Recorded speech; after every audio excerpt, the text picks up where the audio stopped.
اعوذ باللہ من الشیطان الرجیم بسم اللہ الرحمن الرحیم الحمد للہ رب العالمین والصلاة والسلام علی سید الانبیاء والمرسلین وعلی اہل بیتہ الطیبین الطاہرین وصحبہ المنتجبین۔ اعوذ باللہ من الشیطان الرجیم بسم اللہ الرحمن الرحیم لا تجعل مع الله إلها آخر فتقعد مذموما مخذولا وقضى ربك ألا تعبدوا إلا إياه وبالوالدين إحسانا إما يبلغن عندك الكبر أحدهما أو كلاهما فلا تقل لهما أف ولا تنهرهما وقل لهما قولا كريما واخفض لهما جناح الذل من الرحمة وقل رب ارحمهما كما ربياني صغيرا ربكم أعلم بما في نفوسكم إن تكونوا صالحين فإنه كان للأوابين غفورا وآت ذا القربى حقه والمسكين وابن السبيل ولا تبذر تبذيرا إن المبذرين كانوا إخوان الشياطين وكان الشيطان لربه كفورا۔ آیت نمبر 22 لا تجعل، جیسے وہاں کہا تھا نا ہم نے تورات دی موسیٰ کو اللہ تتخذوا من دونی وکیلا، اور اس تورات کا لب لباب یہ ہے 100 باتوں کی ایک بات کہ میرے سوا کسی کو کارساز نہ بناؤ۔ تو یہاں بھی پھر ساری باتیں کرنے کے بعد آ کے لب لباب کہاں پہ ہو رہا ہے؟ لا تجعل مع اللہ الہا آخر، نہ قرار دے اللہ کے ساتھ کوئی دوسرا معبود۔ اب یہ آپ سمجھ لیں، جو میں نے ابھی تھوڑی دیر پہلے آپ کو مولا علی علیہ السلام کا فرمان بھی سنایا، اور حق بھی یہی ہے، وہ آپ کو میں نے اس آیت کا معنی بھی بتایا، مفہوم وما خلقت الجن والانس الا لیعبدون۔ کیا مطلب ہے اللہ کے سوا کسی اور کو معبود مت بنا؟ اس کا مطلب یہ ہے کہ نہ اللہ کے سوا عبادت میں کسی اور کے سامنے تیرا سر جھکے، نہ اللہ کے سوا اطاعت میں اللہ کے سوا کسی اور کے سامنے تیرا سر جھکے، اگرچہ وہ تیرے نفس کی خواہش ابلیس کی مرضی کیوں نہ ہو۔ یہ ہے توحید۔ ایکچولی توحید یہ نہیں ہے صرف اللہ کی عبادت کرنی ہے، ادھر امریکہ کے بوٹ بھی پالش کرنے۔ توجہ کر رہے ہیں؟ نہیں، اللہ کی عبادت مسجد میں کرنی ہے، ادھر اپنے باس کو شراب بھی ڈال کے پلانی ہے مثلا۔ یہ توحید نہیں ہے، توحید کنیکٹڈ ہے، سسٹم ہے۔ موحد یاد رکھیں، اس لیے بھیجا تھا کہ بتوں کی عبادت سے نکال کر ایک اللہ کی عبادت میں لے کر آئے، اور شیطان کی اطاعت سے نکال کر ایک اللہ کی اطاعت کروائے۔ یہ مفہوم ہوتا ہے اس کا لا تجعلوا مع اللہ الہا آخر، اللہ کے ساتھ کسی اور کو معبود۔ معبود یعنی اسی کی عبادت، اسی کی اطاعت۔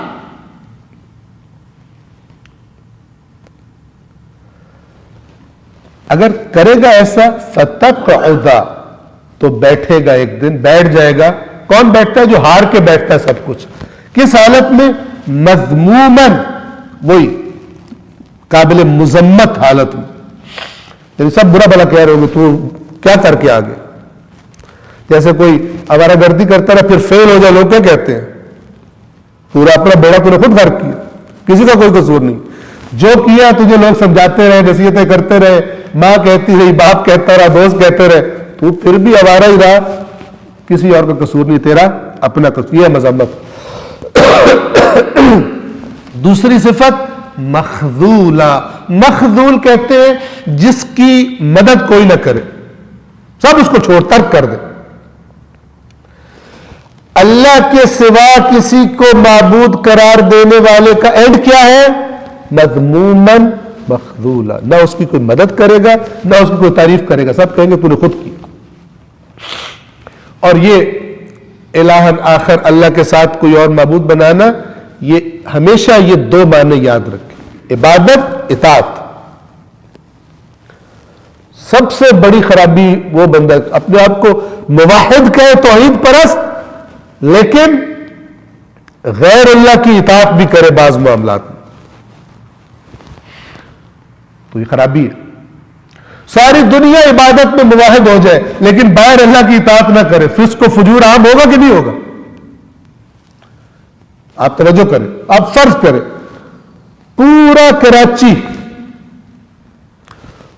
عقیدے کے اعتبار سے توحید پرست ہو جائے، پکا پیور، لیکن زندگیوں میں اللہ کی اطاعت نہ کرے، مسجد سے باہر نکل کر اذان ہو جیسے ہی بھر جائے مسجدیں، سڑکوں پہ رش لگ جائے، گنجائش ختم ہو جائے، سارے آ کے کھڑے ہو جائے نمازوں میں، لیکن جب نماز پڑھ کے جائے پریکٹیکل لائف میں خدا کی اطاعت نہ کرے، آپ کو کیا ہے؟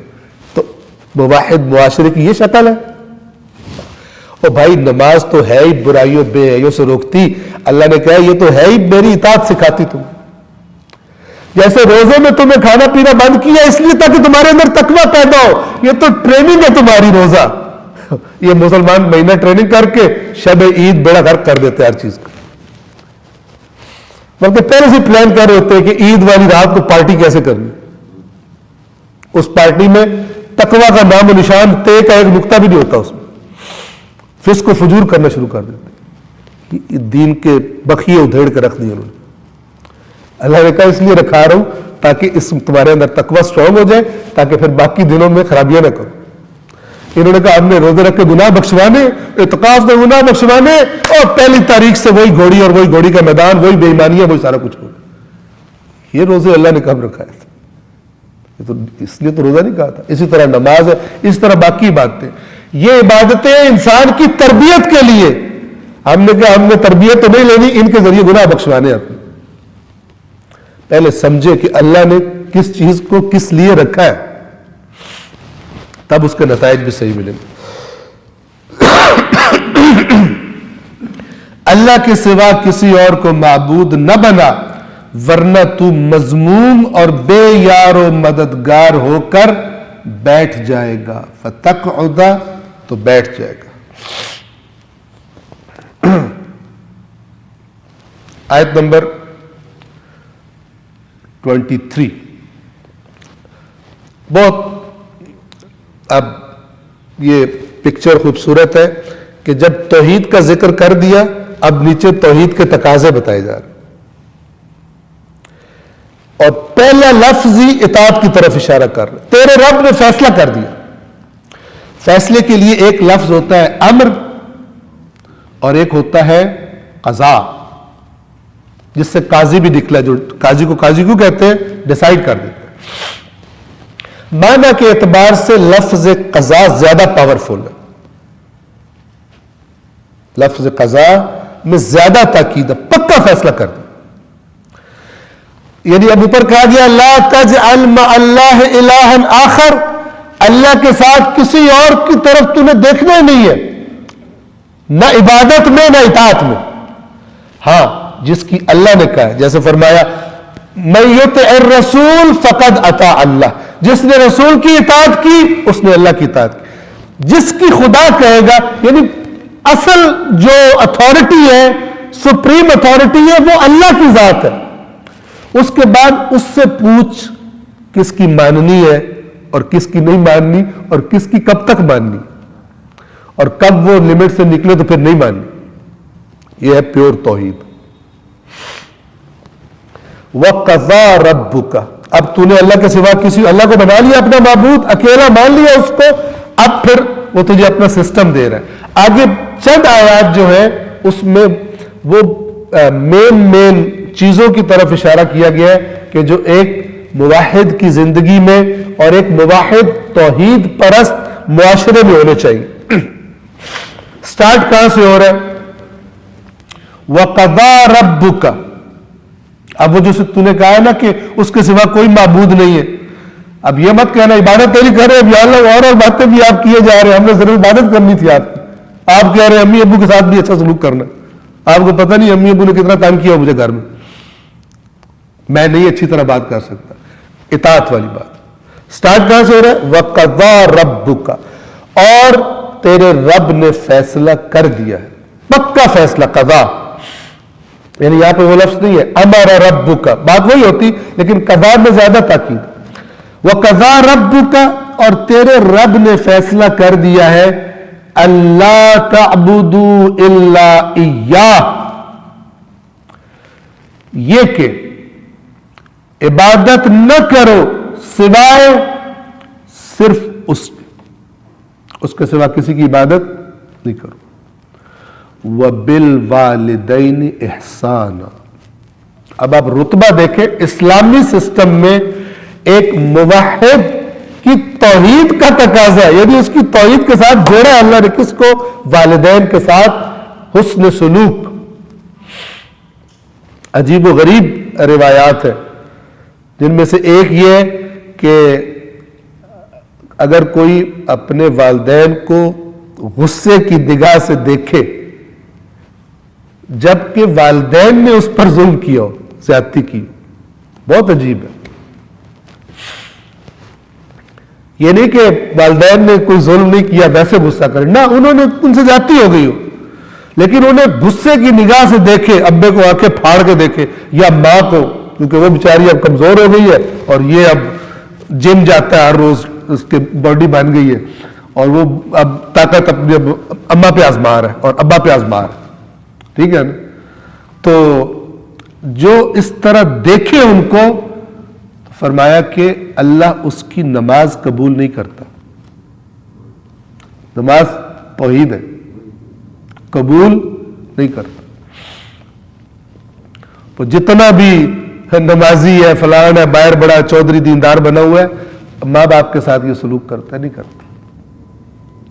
اور یہ میں عرض کر دوں کہ ہم لوگوں کی سب سے بڑی آزمائش ہمارے گھروں میں ہوتی ہے، لوگوں میں ہم پھر نیک شیک بنے ہوتے ہیں، گھر والوں کو پتہ ہوتا ہے کہ چودھری کتنا نیک ہے، باہر جو بنے، چاہے ماں باپ کا معاملہ ہو چاہے بیوی بچوں کا معاملہ ہو، خاص طور پہ ماں باپ جب بوڑھے ہو جائیں، جب تک تو پراپرٹی ساری ابا کے پاس ہے، ڈر ہے کہ کوئی اونچ نیچ تو ہو جائے، تب تک بھی ایک حد تک بندہ رہتا ہے، لیکن جب وہ ضعیف ہو جائے، سارا اس کے ہاتھ میں آ جائے، تب اصل اندر سے جانور نکلتا ہے یا کیا نکلتا ہے، تب پتہ چلتا ہے بندے کو۔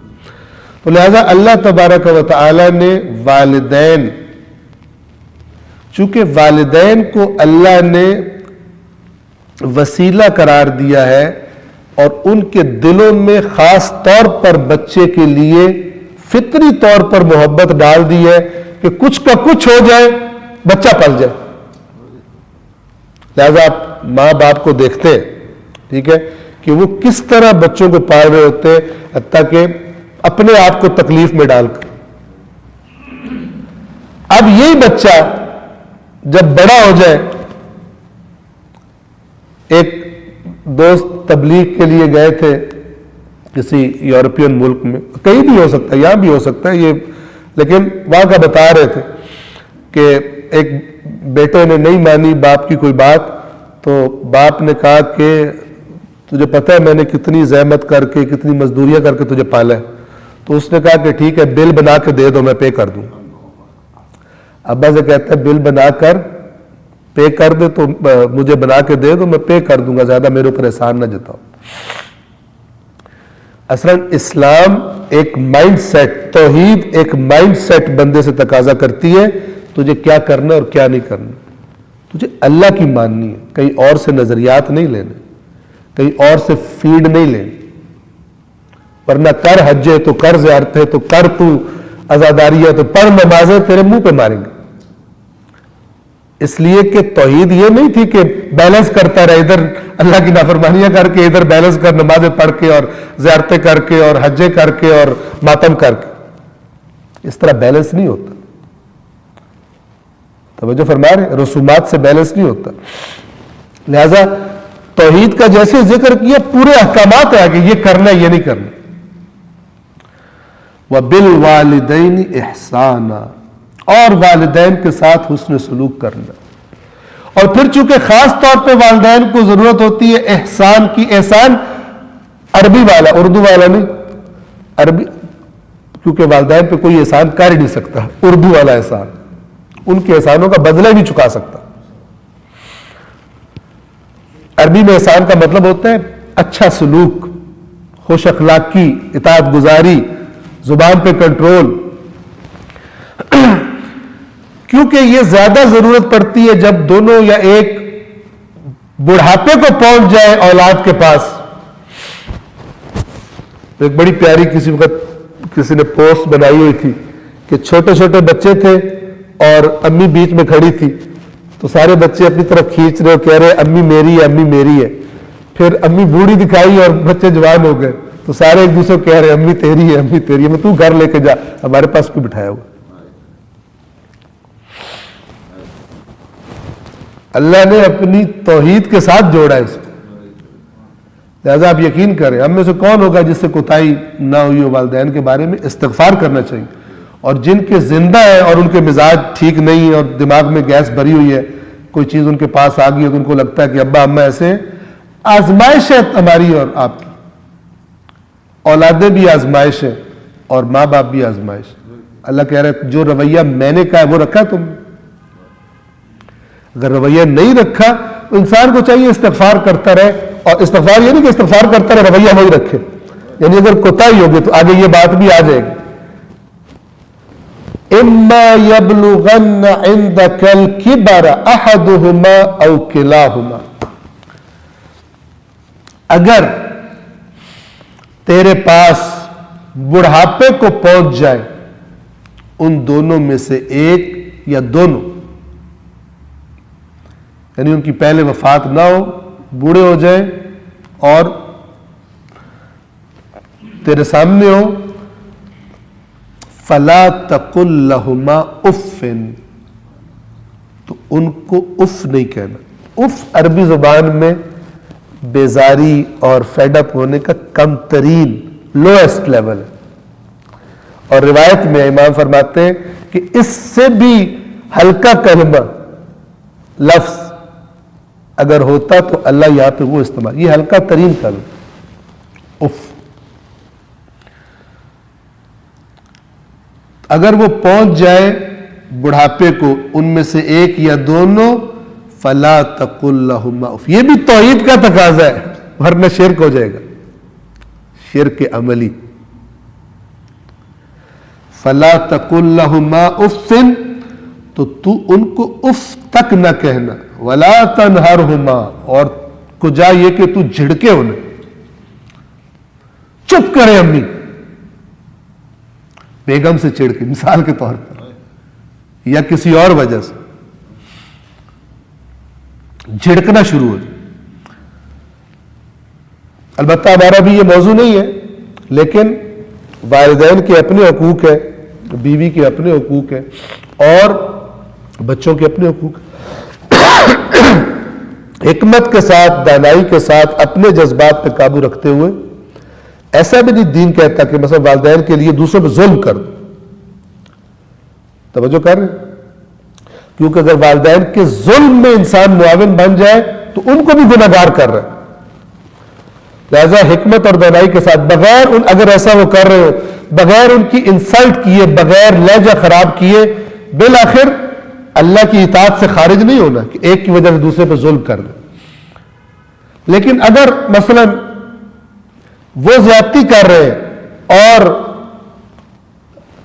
انسان اس زیادتی کے معاملے میں جس میں خدا کی نافرمانی ہے ان کو اوبے نہیں کرتا، پھر بھی اس کو پرمیشن نہیں ہے کہ پھر جھڑکی دے ان کو. ٹھیک ہے نا؟ یہ معاملہ ہے والدین کے ساتھ. اس کے بعد آپ تصور کریں اولڈ ہوم بن سکتا ہے؟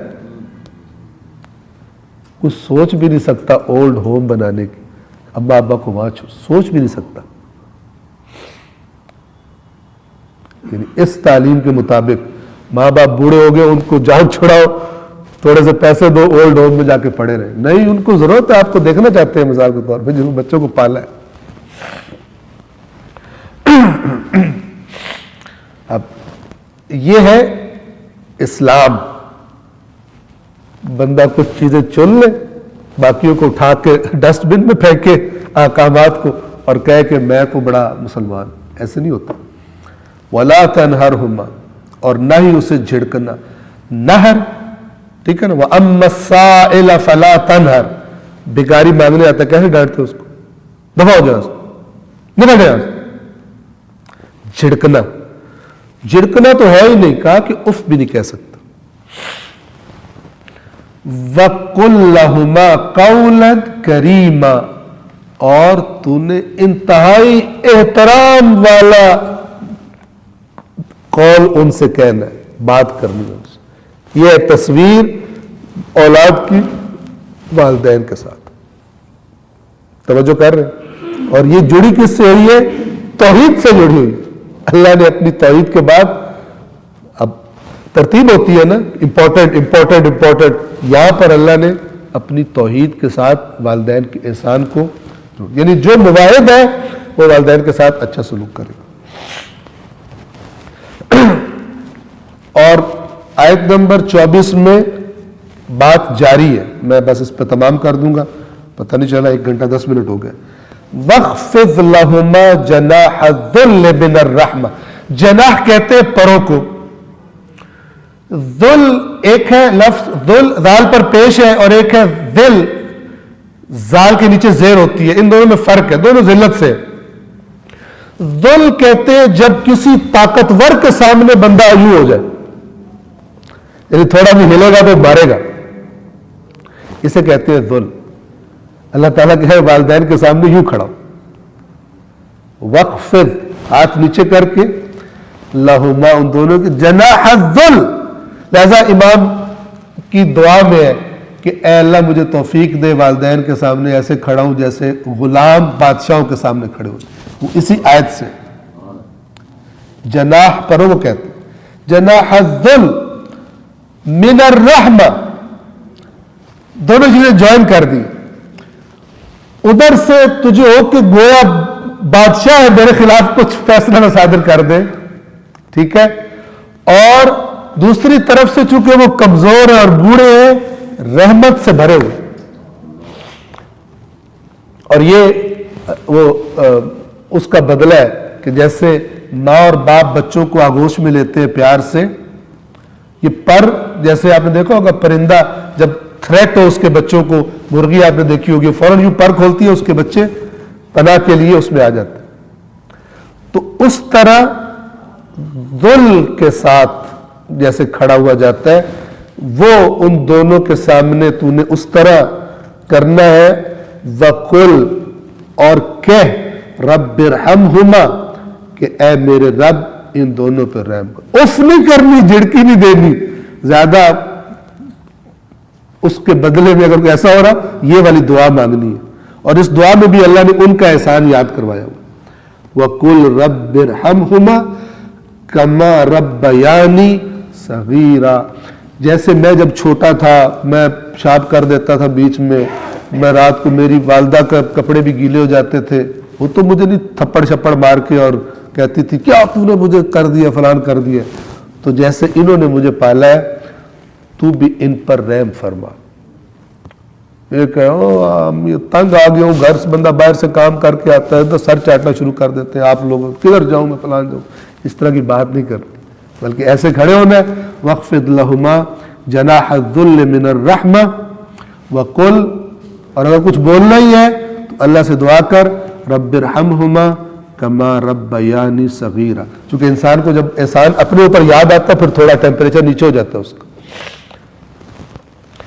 اور مہر و محبت کے ساتھ ان کے آگے انکساری کا پہلو جھکائے رکھ اور دعا کر، پروردگار ان پر رحم فرما جس طرح انہوں نے بچپن میں مجھے پالا تھا۔ ایک حدیث آپ کی خدمت میں عرض کر دوں، ابھی تھوڑی دیر پہلے نظروں سے گزری، پڑھ رہا تھا میں، تو اس حدیث کے الفاظ یہ ہے کہ، اور اللہ کے نبی صلی اللہ علیہ وآلہ وسلم سے نقل شدہ ہے کہ اللہ کے نبی نے فرمایا، اس کی ناک زمین پر رگڑی گئی۔ یہ عربی زبان میں یعنی کسی شخص کی ناکامی، اس کی ذلت کے لیے یہ لفظ استعمال ہوتا ہے، ناک زمین پر رگڑنا۔ ہم اردو میں بھی کہتے ہیں اس کی ناک بڑی اونچی اور اس کی ناک جو ہے وہ کٹ گئی ہے، یہ انسان کی ایک عزت یا بعض اوقات تکبر اور اس کی علامت ہوتی ہے. تو ناک کا زمین پہ رگڑا جانا یعنی سخت ذلت کا شکار ہو جانا. کون؟ فرمایا جس کو اس کے والدین بڑھاپے میں اس کے پاس ہوں اور وہ جنت میں داخل نہ ہو. کیا مطلب؟ یعنی بوڑھے والدین کی جو ان کے ساتھ حسن سلوک ہے وہ جنت میں داخلے کے ان کے ذریعے انسان جنت میں داخل ہو سکتا ہے. صلوات پڑھیں محمد والے.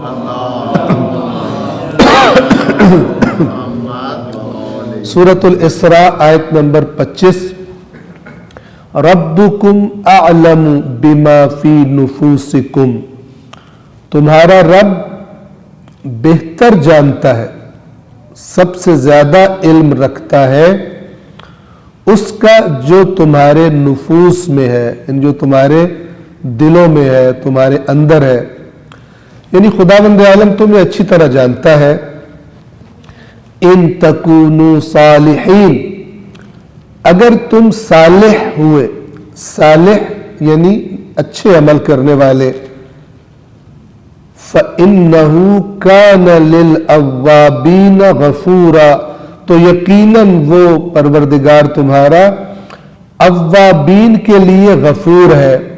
اوابین جمع ہے اواب کی، اور اواب یعنی تواب، جو بہت زیادہ توبہ کرنے والا ہوتا ہے. اور اواب کا معنی یہ بتایا گیا کہ یہ وہ صفت ہے کہ جیسے ہی انسان سے کوئی غلطی ہو جائے بغیر تاخیر کے اللہ تبارک و تعالی کی طرف رجوع کرے، معافی مانگے اور اس کی تکرار نہ کرنے کا مثلاً عہد کرے فوری طور پر. تو اس صفت والے کو اواب کہتے ہیں. پچھلی جو آیات میں بات کی گئی والدین کے احترام کی، اب خداوند عالم چونکہ جانتا ہے، خالق ہے انسانوں کا، کہ اس معاملے میں یعنی جتنی شدت سے یہ حکم دیا گیا ہے، ہو سکتا ہے کبھی کبھار کوتاہی ہو جائے. یعنی اس سے بھی کوتاہی ہو سکتی ہے کہ جو والدین کا مثلاً اطاعت گزار ہے، بالآخر انسان ہے، اللہ کے حقوق میں بھی کوتاہی ہو جاتی ہے بندوں سے، اچھے بندوں سے. تو والدین کے حقوق میں اگر کوتاہی ہو جائے تو پھر یہ نہیں ہے کہ چونکہ اللہ نے اتنا سختی سے حکم دیا پھر حتماً اس پر گرفت ہوگی، بلکہ بہت ہی خوبصورت انداز میں یہ کہا جا رہا ہے تمہارا رب جو تمہارے دلوں میں اسے جانتا ہے کہ اگر تمہارے منہ سے کبھی کوئی بات ایسی نکلی ہے تو وہ خطا سے نکلی ہے یا تم عادی مجرم اور بدتمیز اور نافرمان ہو. وہ تمہارے دلوں کے حال اچھی طرح سے جانتا ہے، لہٰذا وہ تمہیں بتا رہا ہے کہ اگر تم صالح ہو، یعنی بنیادی طور پر والدین کے ساتھ اچھا سلوک کرنے والے ہو، تو پھر اگر کبھی کوتاہی ہو جائے اور فوراً تمہیں احساس ہو، دیر نہ کرو اور فوراً مثلا معافی مانگو اللہ سے اور اپنے رویے کو درست کر لو، تو ایسا کرنے والوں کے لیے اللہ غفور ہے. اب دیکھیں قرآن نے بڑی وضاحت سے گناہوں کی معافی، کوتاہیوں کی معافی کے قاعدے بیان کیے. اور یہ جو باتیں ہیں نا کہ بغیر توبہ کے ہی معاف ہو گیا اور یہ کرو تو معاف ہو گیا، یہ ٹھیک نہیں ہے. یہ توجہ سے سن لیں. یہ جو اس قسم کی روایات، مثال کے طور پر جو شخص حج کے لیے جاتا ہے جب واپس پلٹتا ہے تو ایسا ہوتا ہے جیسے اس کی ماں نے آج جنم دیا ہے. کیوں؟ اس لیے کہ اللہ نے حج کا پروگرام اتنا جو اس نے دیا ہے نہ جو ہم نے بنا لیا، کہ زندگی آنے اور جانے کے بعد فرق ہی کوئی نہ ہو. حج پہ جیسے جانے سے پہلے تھا، حج سے آ کر بھی ویسے کا ویسا، بلکہ کچھ تو ایسے ہو جاتے ہیں کہ ان کے لطیفے بن جاتے ہیں ان کی کرپشن کے، اور اللہ کے اس عظیم پروگرام کا مذاق بناتے ہیں. تو حج اس لیے تھا کہ اس روٹین کو توڑوا کر دنیا کی روٹین سے نکالا جائے اور ایک عرصے کے لیے چند دنوں کے لیے وہ اللہ کی طرف متوجہ ہو، تو جب وہاں جائے گا جگہ جگہ استغفار کرے گا، احرام باندھے گا، گویا اپنی مرضیاں چھوڑ رہا ہے، سختی برداشت کرے گا، نہیں چلنے کی عادت تھی چلنا پڑے گا، رش والی جگہ میں جانا پڑے گا جہاں جاتا ہی نہیں تھا، اور بہرحال بہت سی چیزوں کو اسے اپنی برداشت کرنا پڑے گا دوران حج، اور جگہ جگہ اللہ سے معافیاں مانگے گا، تو کیا توقع ہے؟ جو بار بار دھویا جائے، کبھی میقات پہ دھویا جائے، کبھی کعبہ کے طواف میں دھویا جائے، کبھی صفا و مروہ میں دھویا جائے، عرفات میں دھلے، مزدلفہ میں دھلے، مینا میں دھلے، ویسے کا ویسا واپس آ جائے ان دھلا۔ تو یہ اللہ تبارک و تعالی کے نبی نے اگر ایسا فرمایا تو اس پروگرام کی طاقت دیکھ کر کہ اس سے زیادہ طاقتور صابن ہی کوئی نہیں صفائی کرنے کے لیے، لیکن اگر اس صابن میں بھی کوئی نئی صفائی کر کے آتا پھر وہ ایسا نہیں ہے کہ ماں کے پیٹ سے جنم ہوا اس کو۔ لہذا ہر روایت کے صحیح مفہوم کو سمجھنا ضروری ہے، ورنہ انسانوں کی گمراہی کا سبب بن جاتا ہے اگر نہ سمجھا جائے تو۔ توجہ کر رہے ہیں؟ بس لہذا میں وضاحت کی، حج کے دوران کتنی دفعہ بندہ اللہ سے معافی مانگتا ہے؟ اب روایات میں یہ بتایا گیا ہے، آیات قرآن اس پہ گواہی دیتی ہیں کہ یہ نہیں ہے کہ اللہ کو ایسے ہی کہہ دے یا اللہ مجھے معاف کر دے۔ کون سا حاکم ہوگا جو اپنے ماتحت کو معاف کرے؟ ماتحت معافی مانگ رہا ہو، حاکم کو پتہ ہو کہ اس کا ارادہ ہی نہیں ہے، جس چیز کی معافی مانگ رہا ہے اسے چھوڑنے کا اس کا ارادہ نہیں ہے، کون معاف کرے گا؟ نہیں معاف کرتے اس طرح۔ لہذا ان فرامین کا صحیح مفہوم، اگر قرآن کیا کہتا ہے، کیوں کہتے ہو جو کرتے نہیں؟ ایک آیت ہی کافی ہے، کیوں کہتے ہو جو کرتے نہیں؟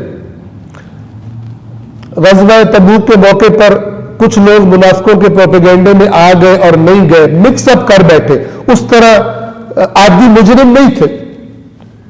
وہاں پہ اللہ نے ان کا ذکر کیا، کچھ ایسے جنہوں نے اچھا عمل اور برا عمل مکس اپ کر بیٹھے بالآخر ایمان کے ضعف کی وجہ سے۔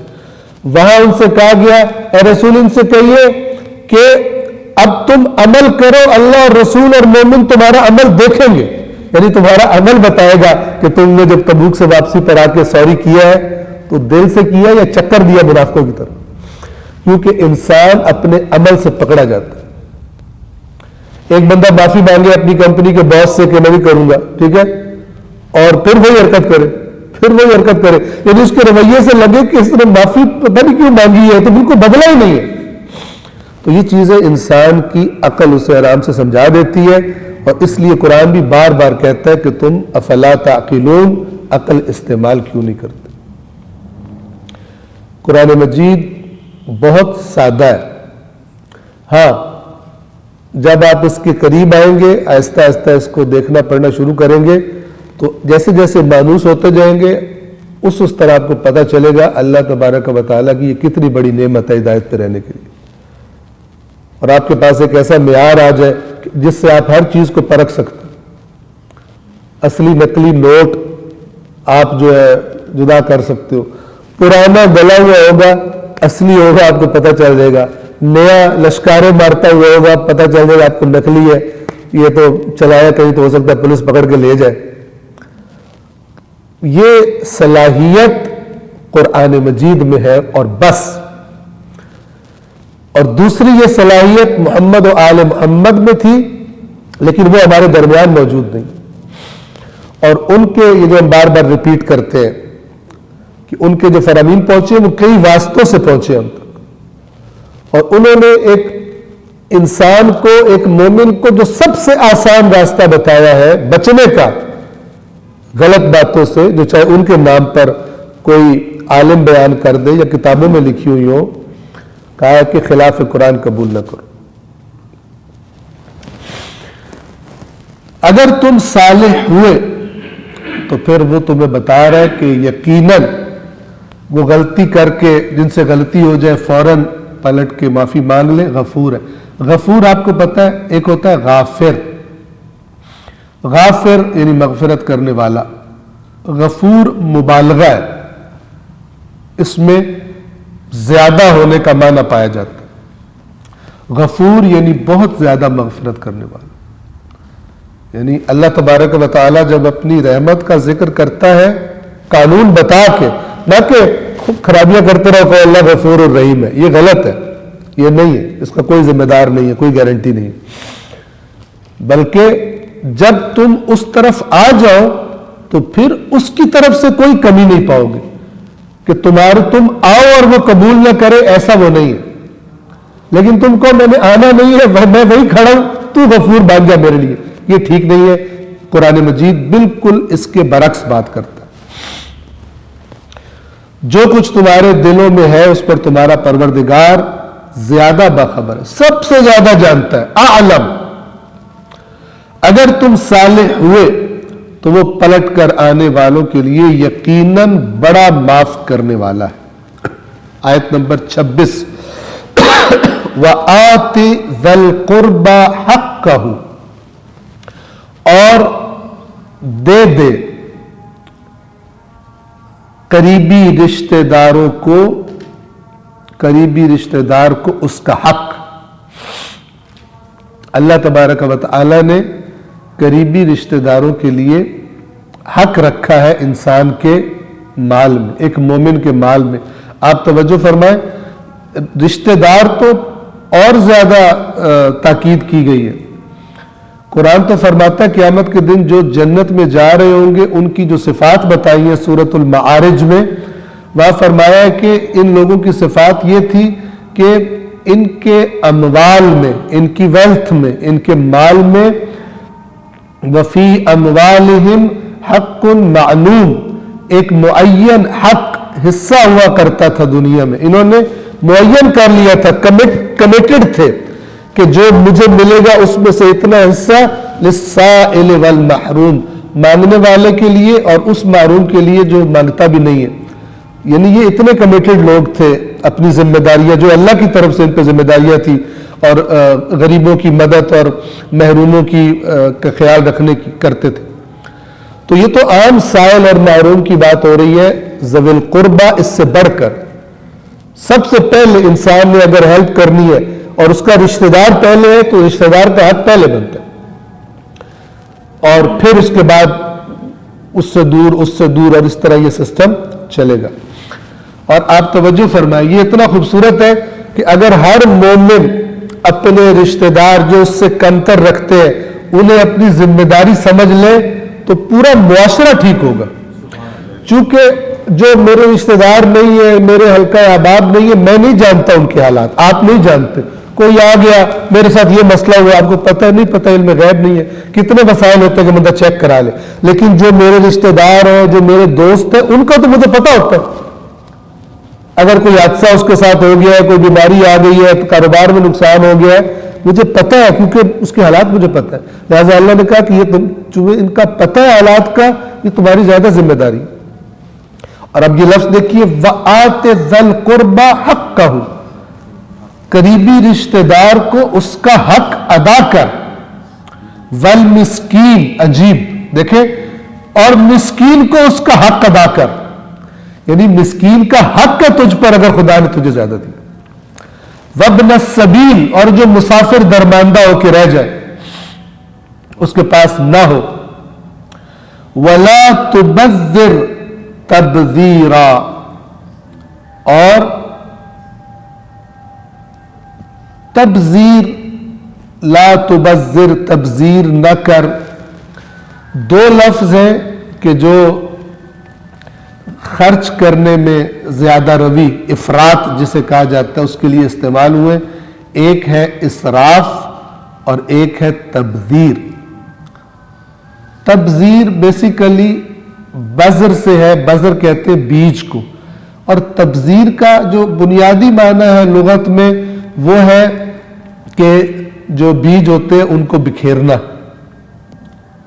جیسے بیج آپ نے دیکھا ہوگا جب فصل لگاتے ہیں تو اس طرح بکھیر رہے ہوتے ہیں۔ اس بکھیرنے سے ایک اور معنی آیا بکھیر کے ضائع کر دینا، تبذیر کا مطلب کیا ہے؟ ایسی جگہ مال خرچ کرنا جہاں خرچ نہیں کرنا تھا اور وہ بھی زیادہ خرچ کر دینا۔ اسراف کسے کہتے ہیں؟ جہاں خرچ کرنا تھا لیکن ضرورت سے زیادہ خرچ کر دیا۔ مثلا کپڑے خریدنے تھے ضرورت کے اپنی سطح کے، لیکن کہا میں نے تو مقابلہ کرنا، میں نے تو سب سے مہنگا سوٹ پہنا، میں نے تو ایسے میں محفل میں جاؤں سب کی آنکھیں مجھ پہ لگ گئے، میرے کپڑے ایسے ہو، میں مثلا اور اس طرح کی میں جو مختلف چیزوں میں ہوتی ہے۔ اب جو چیز ضرورت کی ہے وہاں پیسے لگانا صحیح ہے، لیکن اس میں مقابلے کرنا دنیا داری کے، یہ اسراف ہے۔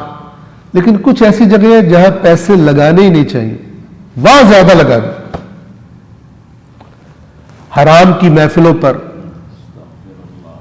ٹھیک ہے، مثلا جناب شادی میں حرام موسیقی کا بندوبست کیا، اور وہ بھی کس کو بلایا؟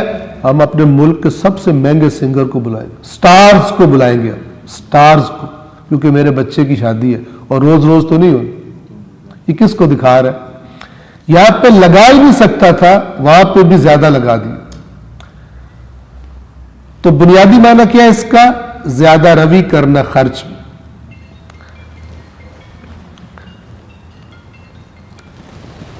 قریبی رشتہ دار کو، مسکین کو، درماندہ مسافر کو اس کا حق دے، ادھر لگا پیسے،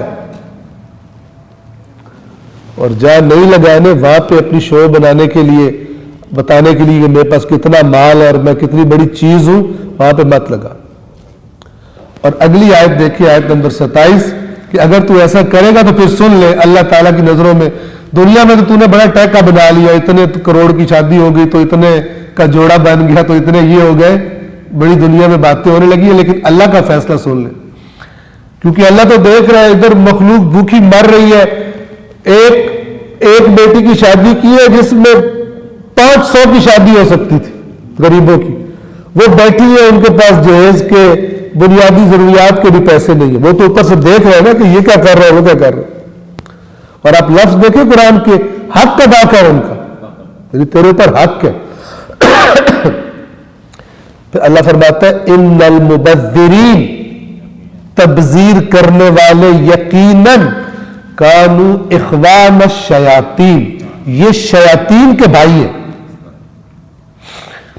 یعنی ان کی رشتہ داری، قریبی ترین رشتہ داری ان کی شیطانوں کے ساتھ ہے، جو اس طرح مال کے خرچ میں زیادہ روی کرتے ہیں جہاں خرچ کرنا ہی نہیں بنتا تھا۔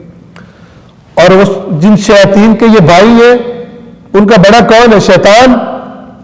وَقَانَ الشَّيْطَانُ لِرَبِّهِ كَفُورًا، اور اس شیطان کا تعارف یہ ہے کہ شیطان اپنے رب کا ناشکرا تھا۔ کفور کفر سے ہے، کفران نعمت یعنی نعمت کی ناشکری۔ کفور جس طرح غفور مبالغے کا لفظ ہے، بہت زیادہ مغفرت والا، کفور بہت زیادہ ناشکری کرنے والا، یعنی جتنا انسان مال کو صحیح جگہ خرچ کرنے کی بجائے غلط جگہ پہ خرچ کر رہا ہے، اپنی دنیا داری کے مقابلے کر رہا ہے، شو آف کر رہا ہے، اتنا زیادہ اللہ کا ناشکرا ہے۔ کیوں بھلا؟ اس لیے کہ روایات اہل بیت اطہار علیہم الصلاۃ والسلام میں یہ بتایا گیا ہے کہ حقیقی شکر کیا ہے؟ نعمت کا حقیقی شکر یہ ہے کہ نعمت کو اس طرح استعمال کرو جس طرح نعمت دینے والا راضی ہو، اور اس طرح استعمال نہ کرو، وہ اس استعمال میں نہ لاؤ اس کی نعمت کو کہ جس سے وہ ناراض ہوتا ہے نعمت دینے والا۔ یہ حقیقی شکر ہے۔ اب یہ ویسے کہہ رہا ہوں زبان سے، بڑا شکر ہے اللہ کا، اتنی بڑی خرابی کر کے اپنے جشنوں میں اور فلان میں کر کے، اللہ کی نافرمانی کر کے خرچ میں، ٹھیک ہے، کوئی کہے کہ جی آپ نے تو چودھری صاحب کیا شادی کی ہے، دنیا میں مثالیں بن گئی ہیں، کہ اللہ کا شکر ہے، اللہ کی پھٹکار ہے تیرے اوپر، اللہ کا شکر ہے، اللہ کی نافرمانی کر کے کہہ رہا اللہ کا شکر ہے۔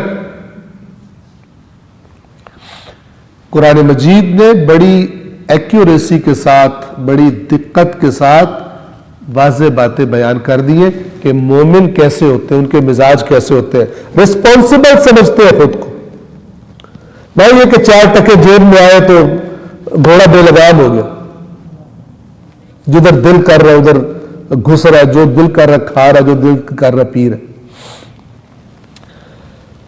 اور قریبی ترین رشتہ دار کو اس کا حق دیا کرو، اور مساکین اور مسافروں کو بھی، اور فضول خرچی نہ کیا کرو. یہ ترجمہ میں نے یہاں سے پڑھا ہے. اور دوسری جو آیت نمبر 27 ہے، فضول خرچی کرنے والے یقیناً شیاطین کے بھائی ہیں، اور شیطان اپنے رب کا بڑا ناشکرا ہے. یا انہوں نے لفظ لایا فضول خرچی، ٹھیک ہے. تبذیر کا معنی میں نے تفصیل کے ساتھ آپ کی خدمت میں عرض کر دیا. فرق انشاءاللہ آپ کو یاد رہے اسراف اور تبذیر کا. جیسے اللہ تعالیٰ فرماتا ہے نا، کلوا واشربوا ولا تسرفوا، کھاؤ اور پیو اور حد سے آگے نہ بڑھو. یعنی کھانا پینا بنتا ہے، یعنی جگہ ہے، پیسے لگاؤ. اسراف کر رہا، اتنا آرڈر دیا ہے کہ وہ آدھا بھی نہیں کھایا اور انہوں نے اٹھا کے ڈسٹ بن میں پھینک دیا. اسراف ہے یہ. یعنی یہاں پہ کھانے پہ تو خرچ کرنا بنتا ہے، لیکن اتنا کہ جتنا بنتا ہے، نہ کہ ضائع کر دو اس کو. اور تبذیر کہ جہاں پہ پیسہ خرچ کرنا بنتا ہی نہیں تھا، صحیح نہیں تھا، وہاں پہ زیادہ خرچ کر. یہ جو آیت نمبر 26 ہے، وَآتِ ذَا الْقُرْبَى حَقَّهُ، اس آیت کے ذیل میں حدیث آئی ہے، روایت آئی ہے بعض اہل سنت برادران کی کتب میں بھی اور شیعہ کتب میں بھی، کہ جب یہ آیت کریمہ نازل ہوئی تو اللہ کے رسول نے جناب سیدہ کو فدق عطا کیا اس آیت کی مثلا تعمیل میں. البتہ یہ بحث اپنی جگہ پر ہے کہ کیونکہ سورت مکی سورت ہے اور فدق جو ہے وہ مدینہ جانے کے بھی کافی عرصے کے بعد جب خیبر اور یہ علاقے فتح ہوئے تھے تب ملا تھا، تو اس میں پھر ایک اور بحث آ جاتی ہے کہ ایک سورہ جو مکی ہے، آیا اس میں بعض آیتیں مدنی ہوتی ہیں یا مدنی نہیں ہوتی. لیکن یہ اس آیت کے ذیل میں چونکہ روایت آئی ہے، اس لیے میں نے آپ کو ذکر کر دیا.